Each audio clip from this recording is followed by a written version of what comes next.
Hi, and welcome to the October edition of Planetary Calendar, where we enter in Libra, and Libra is the gateway to Scorpio. I'm Lonnie D. Mikas, one of the authors. And Ralph is behind the camera. And I'm Carol Cherry. I'm the publisher of Planetary Calendar. And I am looking forward to October. After September and its eclipses, I'm ready for some settle down time. Of course, the first week of the month is going to probably be licking our wounds and adjusting after the eclipse we had at the end of September. But by the 8th or the 9th, things are going to start to smooth out as Mercury goes direct, and we start... We've got some beautiful meteor showers this month, and daylight time ends. Of course, Halloween too, so we've got a lot going on. Well, of course, on the 8th, Venus enters Virgo. Mm-hmm. So coming out of Libra or in Leo and entering Virgo, and then we have that Mercury going direct. So after that, after we get through the turbulence of the 8th and the 9th, things will kind of calm down and settle into greased grooves, as it were. Yeah, Venus in Virgo, you know, I often say that married men statistically live longer, and that's because their wives nag them into good health. That's Venus in Virgo. She's going to make sure you eat your greens, and she's going to make sure you take your vitamins and get to the gym and go to the doctor. And you may not want to, but that's how she's going to be loving you this month, so tend.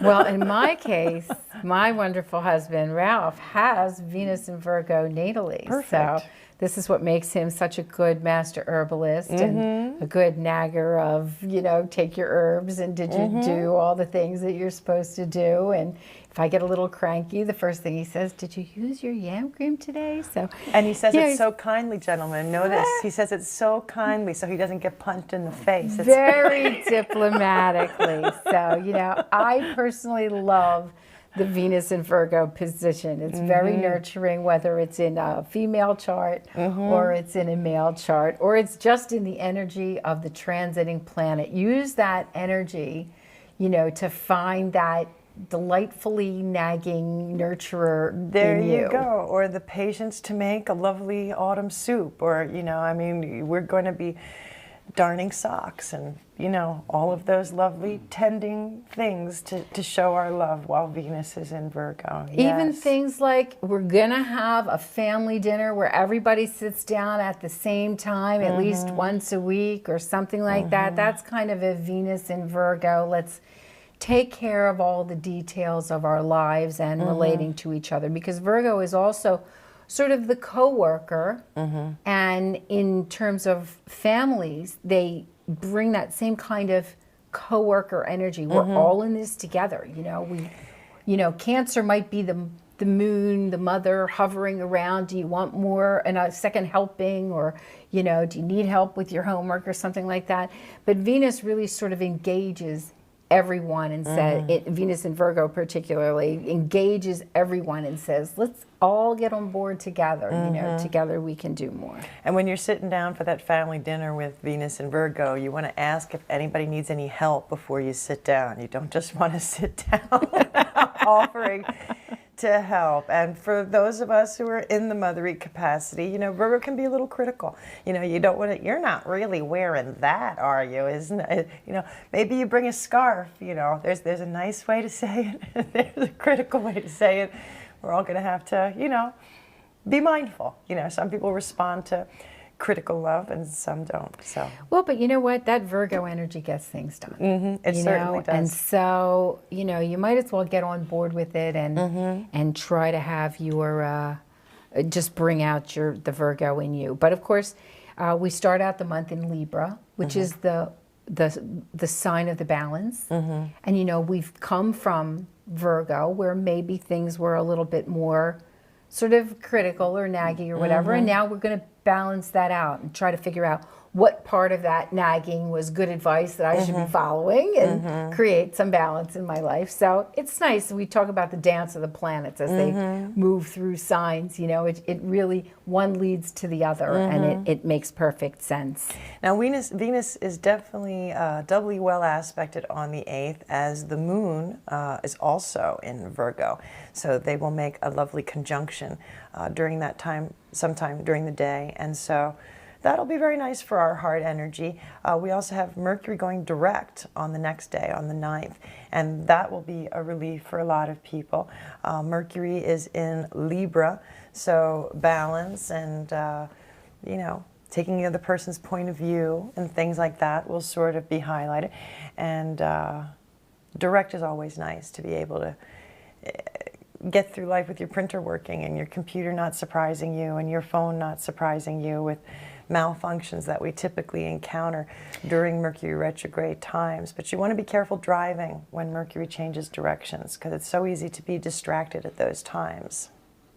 And Mercury in Libra, you know, may not be the best functioning Mercury that there is, but I kind of like it because Mercury has less a tendency to sort of blurt things out, kind of weighs it a little bit. You know, that's why when it's retrograde in Libra, it kind of works pretty well because it kind of weighs all the options before it, through their self-talk, before they blurt out anything. It's true, but too often it's expressed as, what do you want for dinner? Gee, I don't know. What do you want for dinner? Oh, I don't know. Whatever you want for dinner will be fine. Well, I don't know. What do you want for dinner? So there can be it does have a hard time making up its mind. It can, and it wants to take everybody into account, and it can see all the pros and the cons, which is great to be able to see all the pros and the cons, but it's a little bit harder to weed through the information. We have to be aware of paralysis through analysis when Libra's in Virgo, well, it's or sort of, Mercury's in Libra, rather. It sort of forces you into cooperative mode. So let's try to look at it in the most positive way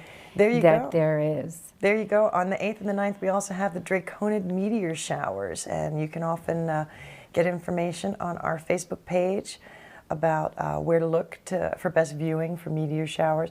You know, that's counting on the right constellation being in our location at the time of day, but yeah, we'll you can always check into that. Yeah, it's interesting that in Canada, Thanksgiving comes in October the 12th. Yeah, I think that's interesting too. And this year, Canada's Thanksgiving on the 12th coincides with Indigenous Peoples Day, and the banks, of course, are closed for Columbus Day here in America.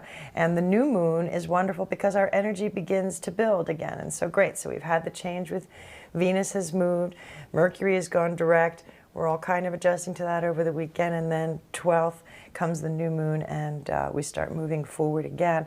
The next day, the 13th, is a lovely circle day, and that should also help with projects moving forward. And I think the rest of the month will sort of go on a little smoothly. We don't have any box days. There's only the one circle day.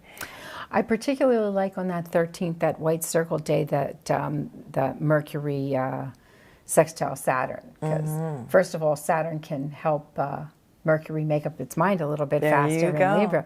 But it's a good synergy. So that should be very good for work and communications projects, and putting new systems into place would be one of the ways to use that Mercury sextile Saturn energy. Exactly.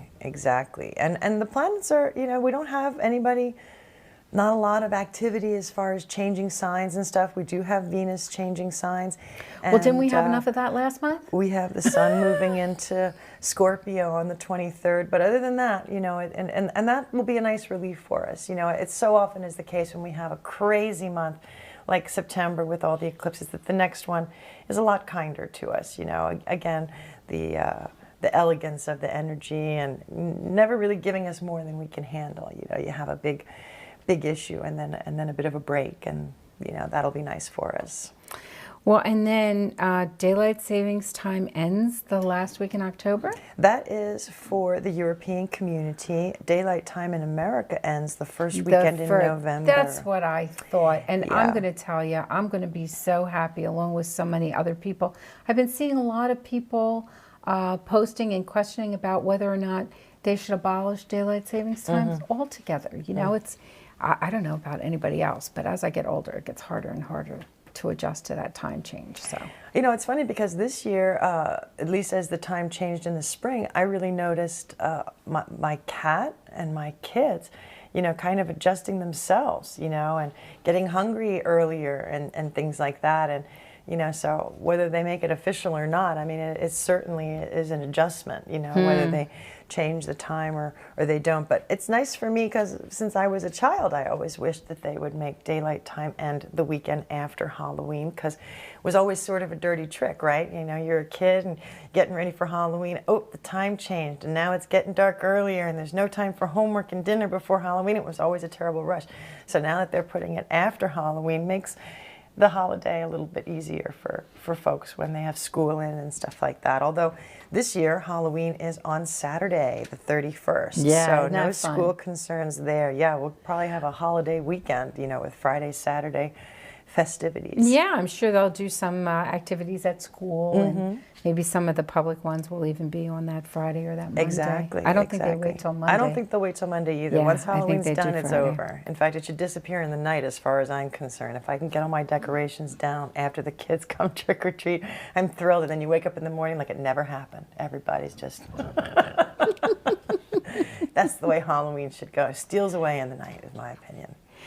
We have that full moon on the 27th. That's my full moon. That's that Taurus Scorpio Excellent. full moon. You know, I call it the push me, pull you moon. You know, the Scorpio sun says, oh, deny yourself. And the Scorpio and the Taurus moon says, oh, indulge yourself. And so you've got that, you know, adding that together with the fact that we've just come out of Libra, where you can't make a decision to save your life. You know, now here you are, do I this, do I that kind of a thing. But luckily, those lunar transits are short. Right. We also have another meteor shower going on later on in the month, the 20th and the 21st. I have the Orionid meteor showers, and that's the easy one, because if you can spot Orion, and I think 90% of people can, you'll be very likely to see the Orionid meteor showers. And with the first quarter, much like with the Draconids, that's going to be so close to the new moon, you know, there's not going to be a big moon in the sky to deter you from meteor watching. So that's a great opportunity to check it out.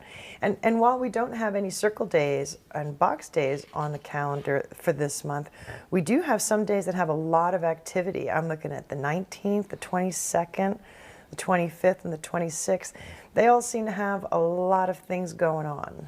Well, when you look at, say, let's look at the 22nd, for example, you know, a couple of them are parallels. And you include them on the calendar. The parallel is kind of a weak conjunction. So it's nice to know that these planets are kind of getting along well, playing well with others, kind of a thing, but it's not the strongest aspect. So if we only see parallels, for example, and you see a day that you think, why isn't that a white circle day? You know, it's got a bunch of really nice parallels. It's not strong enough for us to really kind of call that a white circle day. And you have a circle day on the 13th.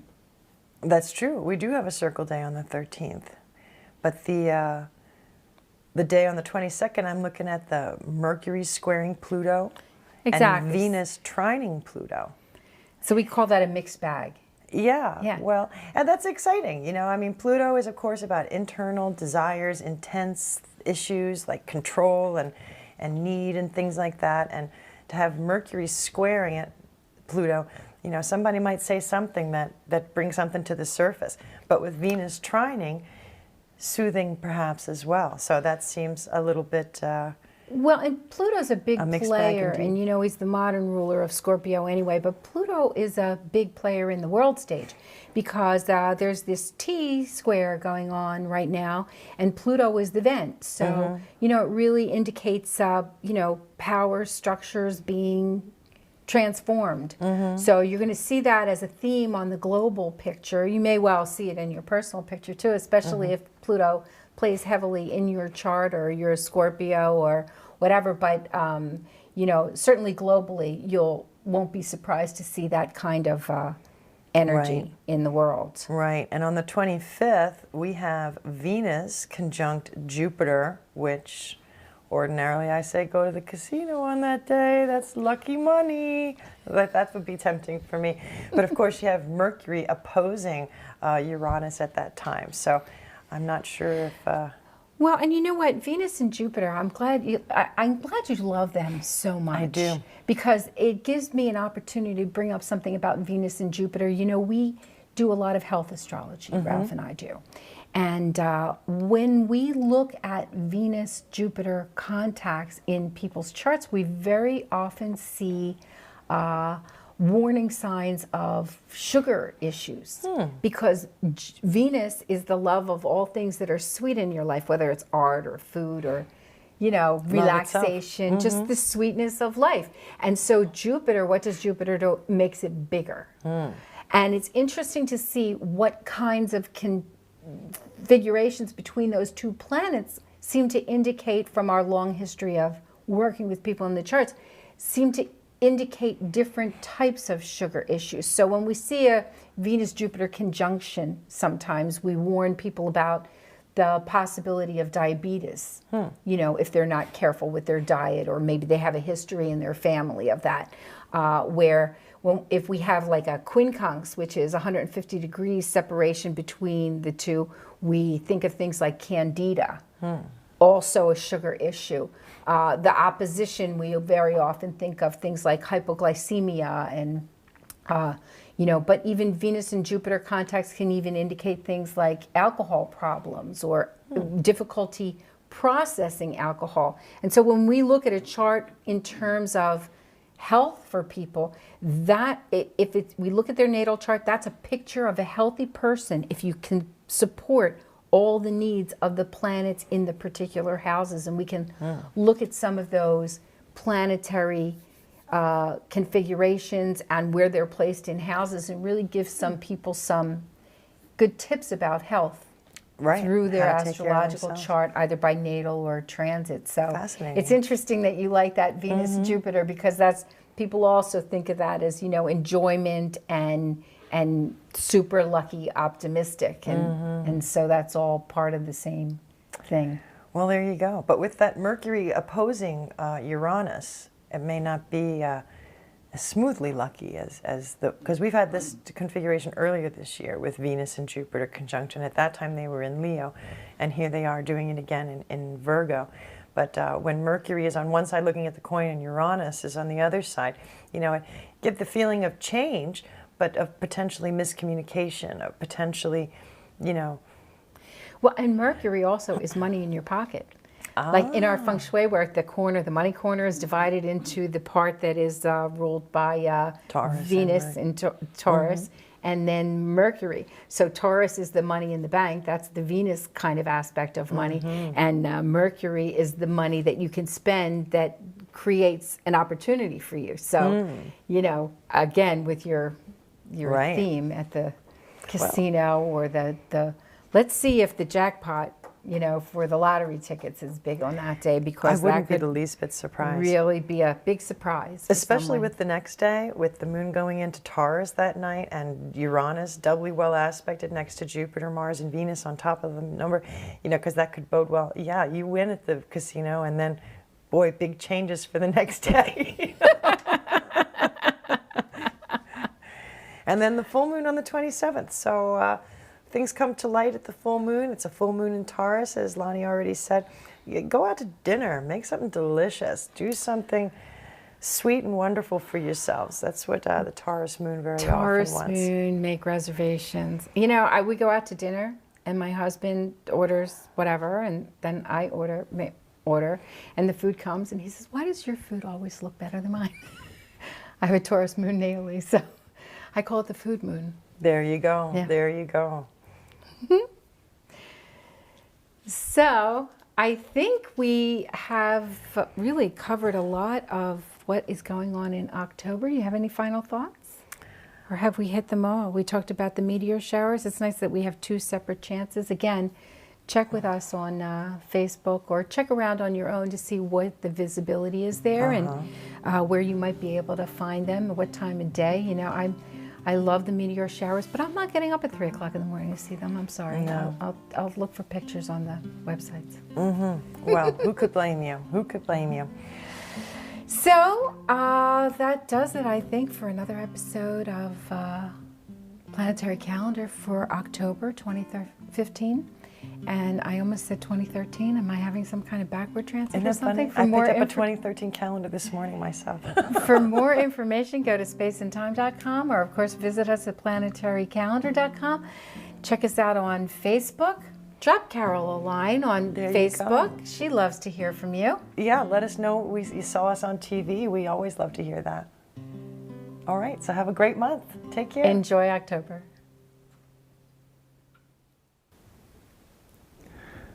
This October was so nice in so many ways that Carol and Lonnie just didn't have that much to say. There wasn't that much going on that was going to cause you a problem, and basically sometimes it's a case of no news is good news. So this left me a little bit more time to do a preview of November.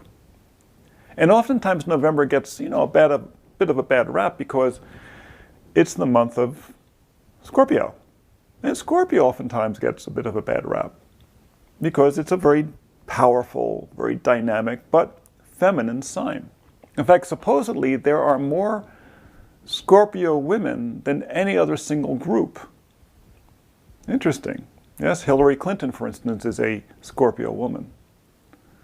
So, like I said, a lot of power there. This November is especially nice. It's just really interesting in a lot of positive ways. I'm going to read you some of the forecast. Venus and Mars start off hand in hand in dependable Virgo, conjunct Jupiter. So you're going to have this very dramatic group of 3 rising stars in the morning. So go out there and look for it. It's going to be quite beautiful. Meanwhile, Mercury is moving really fast. He starts off in Scorpio with the Sun on the 1st, and then covers all 30 degrees of Scorpio in 20 days, getting to Sagittarius on the 20th. When Mercury is moving fast, communication tends to accelerate. Projects tend to move along real quickly. If you have things that you have to fill forms out and get them into places, and other things have to go on, and things have to be moved around, this is the time to take advantage of that, because you got the wind at your back. These fast-moving Mercuries, they're a lot of fun. The first week and a half of the month is when the emotional energy is winding down towards the new moon on the 11th. But meanwhile, on the 8th, Venus moves into Libra. This is her ruling sign, her ruling masculine sign. She becomes the belle of the ball here. A planet that's in rulership, they get to really have their voice. And typically we look for who's the ruler in that particular chart to say, well, that's the one that's really having their say. In this case, her say, Venus's say. As the energy builds after the new moon, we're going to find that fairness, harmony, cooperation, these will become major themes, because those are the themes that you find with Venus and Libra. Oftentimes relates to the courts, but also cooperation, harmony. You may find that some arguments erupt, because there's a tendency sometimes for this Libran energy to say, hey, this isn't fair, let's fix it. Sometimes you might think that Librans actually like to start an argument because now they can negotiate it. There's a certain truth to that. Now, Mars enters Libra on the 12th, so now you have Venus and Mars in the same sign. That is not a strong position for Mars. Mars is strong in Aries and Scorpio, and the sign opposite Aries is Libra. So it's not a strong sign for it. But Mars is with Venus, and she's in rulership. In this conjunction, when you have 2 planets together in the same sign and one of them is the ruler, it really strengthens the one that is weak. It's very dramatic. This is very much like, he's Mars in Libra. He's a man who maybe doesn't have that forcefulness. He doesn't have the aggressiveness that you expect to a certain extent with men.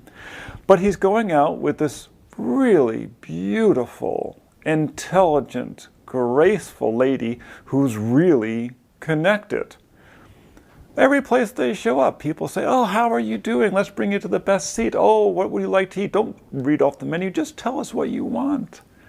So he's greatly enriched. He's greatly emboldened by his connection to the Venus in Libra. And that's how this works. If you have a planet in your chart that is weak, you may find that that weakness is solved by its connection with another planet. Now, Mercury is starting off in Sagittarius, so you got to watch out. And he goes into Capricorn on December 9th, so it's a bit of a stretch. So watch out for project costs going out of control. Okay, Mercury in Sag, it's not considered a strong position, but it's strengthened to a certain extent by what's called a mutual reception with Jupiter. Jupiter's in Virgo, which is the ruler of Mercury, and Mercury's in Sag, which is the ruler of Jupiter. So, you know, they're kind of like helping each other out. Now, this could be great. It could be your friend helping you move a couch, or it could be two drunks helping each other down the road. Depends upon, you know, how the planets are positioned. With Mercury in Sag, there's a tendency for Mercury to think that he is Jupiter. So you got to watch out if, you know, the secretary gets the instructions from the boss and then rewrites them, okay? Or your spouse goes out to buy a bicycle and it comes back with a motorcycle. Or, you know, you go to the doctor and, you know, they just order way too many tests, you know? Cut these problems off at the pass. You know, don't be surprised if things seem to start escalating. When that happens, step up right then and there and say, whoop, hold it. We need to look at this a little more carefully. It's just Mercury thinking big, so you just got to walk him back. But remember, by December 9th, he's in hard-headed practical Capricorn. Things will calm down. It's just you want to calm it down before, you know, the bills go through the roof. November has 3 nice circle days, the 6th, the 10th, and the 30th, and no black box days. There's not a lot of conflict in this, which is nice. Also, Neptune turns direct on the 18th, and this is a very good financial sign. This is a good financial indicator. Like I mentioned before, if you watch the other forecast, September had some real difficult financial indicators there. But now with Neptune going direct, this is going to feel better. Now, when he goes direct, that leaves only Uranus retrograde, which means all the major planets are direct, except for Uranus. And by the end of the month, only by next month, on December 25th, Uranus goes direct. And when you have all the planets going direct, it's like everyone's facing the same direction and walking kind of, if not arm in arm, at least together, which is a really nice way to end the year and start the next one. Because everyone is forward-facing and optimistic.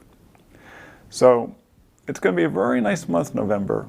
But make sure you come back and tune in to hear what Carol and Lonnie have to say about it, because they always go into a lot more detail than me.